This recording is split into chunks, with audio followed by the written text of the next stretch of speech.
بسم اللہ الرحمن الرحیم۔ السلام علیکم ورحمۃ اللہ۔ سامعین، آج ہمارا موضوع ہے قوم عاد، اور ہم تفصیل سے بات کریں گے کہ یہ قوم کس علاقے میں رہائش پذیر تھی، اللہ تبارک و تعالیٰ کے وہ کون سے نبی تھے جو اس قوم میں مبعوث ہوئے، یہ کس کس نام کے بتوں کی پوجا کرتے تھے، وہ کون سا خصوصی امتیاز تھا جو اللہ تبارک و تعالیٰ نے اس قوم کو عطا کیا تھا، اور سامعین ان پر جو ہوا مسلط کی گئی اس کی مقدار کتنی تھی اور کتنے دن تک مسلط رہی۔ تو بڑھتے ہیں اپنے موضوع کی طرف۔ قرآن مجید فرقان حمید میں جس عاد کا ذکر ہوا ہے اس سے مراد عاد اولیٰ ہے۔ طوفان نوح کے بعد اسی قوم نے بت پرستی اختیار کی تھی۔ یہ لوگ 3 بتوں سمد، سمودہ اور ہرا کی پرستش کرتے تھے۔ اللہ تبارک و تعالیٰ نے حضرت ہود علیہ السلام کو اس قوم کی اصلاح اور ہدایت کے لیے مبعوث فرمایا۔ حضرت ہود علیہ السلام کا تعلق عاد بن اوس بن سام بن نوح قبیلہ سے تھا۔ یہ لوگ عرب تھے جو احقاف میں رہائش پذیر تھے۔ یہ علاقہ ریتلے پہاڑوں والا ہے، یمن میں ہے اور عمان اور حضر موت کے درمیان پڑتا ہے۔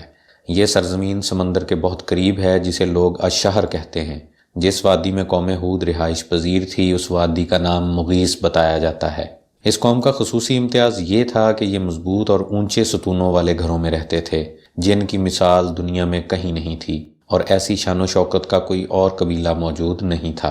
سامعین، سورہ الفجر میں اس بات کا ذکر موجود ہے۔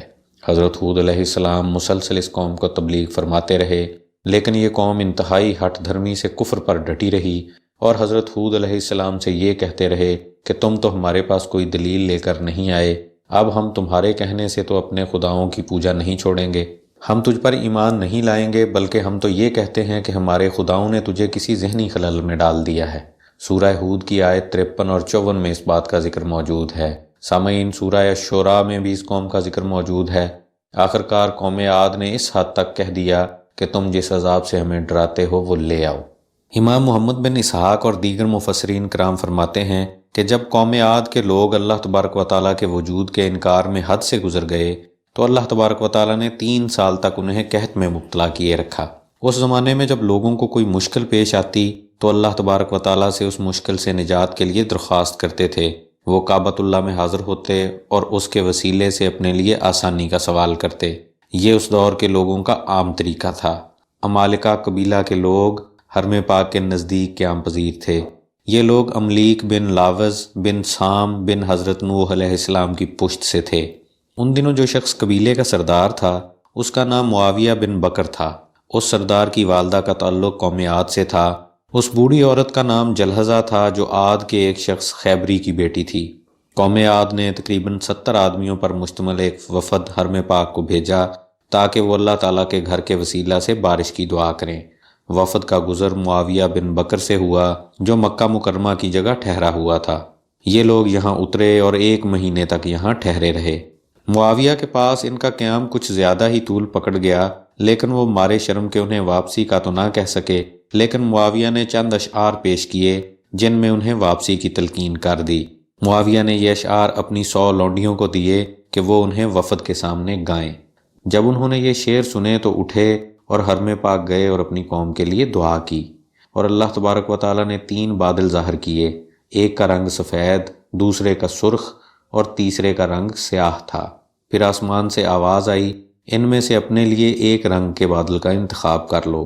دعا کرنے والے نے کہا کہ میں کالے بادل کا انتخاب کرتا ہوں کیونکہ اس میں بارش زیادہ ہوتی ہے۔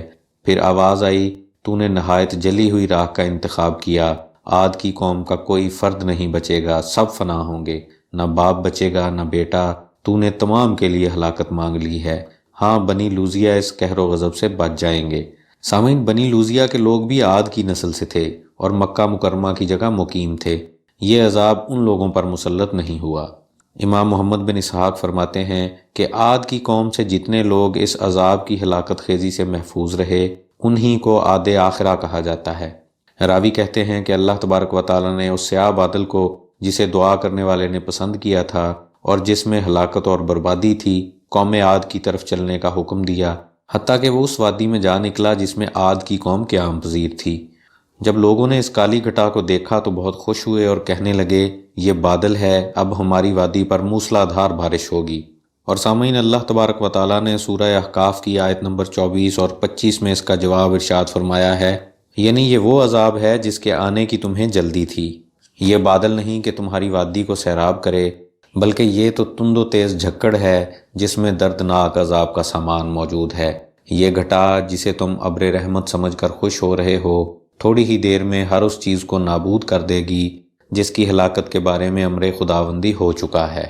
سامعین، حضرت ابن عباس اور حضرت ابن مسعود رضی اللہ تعالیٰ عنہ اور دیگر کئی تابعین رحمۃ اللہ علیہ فرماتے ہیں کہ ہوا شدید اور تند و تیز ہونے کے ساتھ ساتھ سخت ٹھنڈی بھی تھی۔ سامعین، چنگھاڑنے والی ہوا کا یہ عذاب ان پر 7 راتیں اور 8 دن تک مسلط رہا۔ یہ ہوا جڑوں سے اکھیڑنے والی تھی۔ جن لوگوں نے غاروں میں پناہ لی تھی، اس ہوا نے ان کو بھی نہ چھوڑا، انہیں غاروں سے نکلنے پر مجبور کیا اور پھر انہیں فضا میں اچھال کر زمین پر یوں پٹخا کہ وہ نیست و نابود ہو گئے۔ حضور اقدس صلی اللہ علیہ وآلہ وسلم نے فرمایا کہ میں تو اتنا جانتا ہوں کہ اللہ تبارک و تعالیٰ نے ان پر ہوا میری انگوٹھی کے حلقے سے زیادہ نہیں بھیجی تھی۔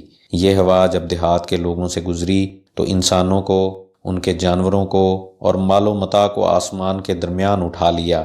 جب شہر کے لوگوں نے اس ہوا کو دیکھا تو کہنے لگے، یہ بادل ہے، ہمیں سیراب کرے گا، وہ ہماری وادیوں کی طرف آ رہا ہے۔ پس اللہ تبارک و تعالیٰ نے دیہاتیوں کو شہریوں پر دے مارا، حتیٰ کہ سب کے سب ہلاک ہو گئے۔ سامعین، اس عذاب سے صرف ہود علیہ السلام اور ان کے ماننے والے محفوظ رہے۔ اب اس سوال کا جواب کہ حضرت ہود علیہ السلام کی قبر انور کہاں ہے، تو حضرت علی المرتضیٰ رضی اللہ تعالیٰ عنہ سے روایت ہے کہ حضرت ہود علیہ السلام کا مزار پر انوار ملک یمن میں ہے۔ کئی لوگ یہ بھی کہتے ہیں کہ دمشق میں ہے۔ جامع مسجد دمشق کے احاطے میں قبلہ کی طرف ایک جگہ ہے جس کے متعلق لوگوں کا خیال ہے کہ یہاں حضرت ہود علیہ السلام کی قبر انور ہے۔ سامعین، قرآن مجید فرقان حمید میں بیان کردہ قصوں کا مقصد صرف قصہ گوئی نہیں، بلکہ یہ قصے ہمارے لیے درس ہدایت اور عبرت کا سامان ہیں۔ اللہ تبارک و تعالی ہمیں ہدایت اور خیر کے رستے پر چلائے۔ خوش رہیں اور اپنا خیال رکھیں۔ اللہ حافظ۔